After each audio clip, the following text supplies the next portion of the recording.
नमस्कार दोस्तों, अगर हमारे संविधान की बात करें तो हमारे संविधान में 4 वॉचडॉग संस्थाएं हैं।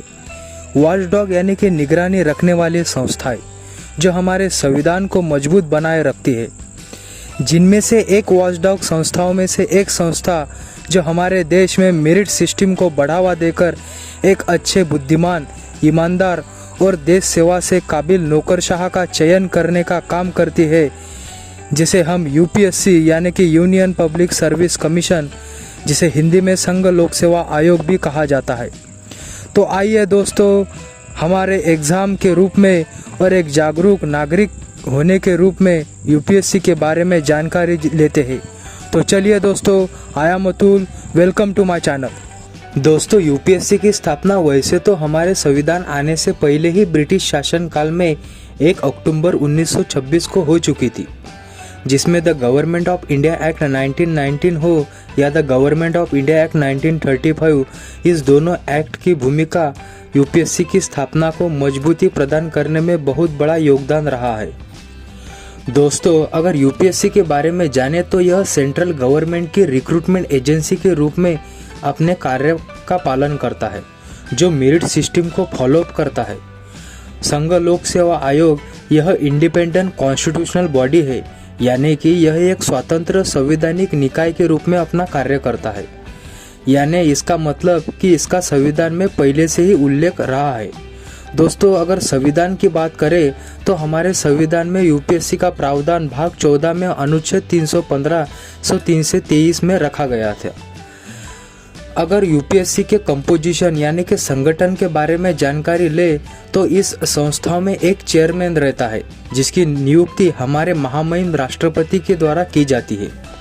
दोस्तों, कुल मिलाकर सदस्यों की संख्या 9 से 11 तक रहती है, जिसे अध्यक्ष और सदस्य समेत गिना जाता है। अगर यूपीएससी के मेंबर और चेयरमैन के क्वालिफिकेशन के बारे में बात करें तो वैसे तो हमारे संविधान में ऐसा कोई भी प्रावधान नहीं दिया गया है कि अध्यक्ष और सदस्यता का क्वालिफिकेशन क्या होना चाहिए, मगर फिर भी उस व्यक्ति ने 10 साल तक केंद्र सरकार या फिर राज्य सरकार में काम करने का उसे अनुभव होना चाहिए। दोस्तों, अगर यूपीएससी के सदस्यों के कार्यकाल के बारे में हम जानकारी ले तो पता चलता है कि अध्यक्ष और सदस्य अपने उम्र के 65 साल हो या फिर कार्य समाप्ति की ओर 6 साल पूरे होने तक वह अपने ऑफिस की पोस्ट होल्ड कर सकता है।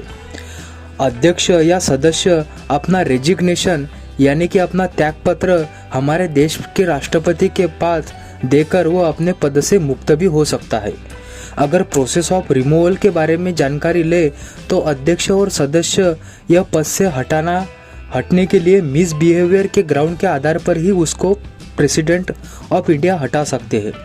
इसके लिए प्रेसिडेंट ऑफ इंडिया को सुप्रीम कोर्ट ऑफ इंडिया की राय लेनी बाइंडिंग है, यानी कि यदि सुप्रीम कोर्ट ने पाया कि अध्यक्ष और सदस्य को पद से हटाना जाना चाहिए तो राष्ट्रपति पर यह बाइंडिंग होगा कि वो पद अध्यक्ष या सदस्य को निलंबित किए। मगर दोस्तों, यह भी ध्यान में रखना होगा कि सुप्रीम कोर्ट ने यदि पाया कि अध्यक्ष और सदस्य को निकालना नहीं चाहिए तो यह प्रेसिडेंट अध्यक्ष या सदस्य को पद से नहीं हटा सकते। दोस्तों, अगर बात करें रीअपॉइंटमेंट यानी कि पुनर्नियुक्ति के प्रावधान की तो अध्यक्ष और सदस्य को पुनर्नियुक्ति की प्रावधान नहीं दिया गया है, लेकिन फिर भी अगर पब्लिक सर्विस कमीशन अगर यूपीएससी के मेंबर को पब्लिक सर्विस कमीशन के चेयरमैन के रूप में अध्यक्ष पद के लिए वह पात्र रहेगा। लेकिन अगर यूनियन पब्लिक सर्विस कमीशन के चेयरमैन को किसी भी नियुक्ति पे प्रावधान नहीं दिया गया है।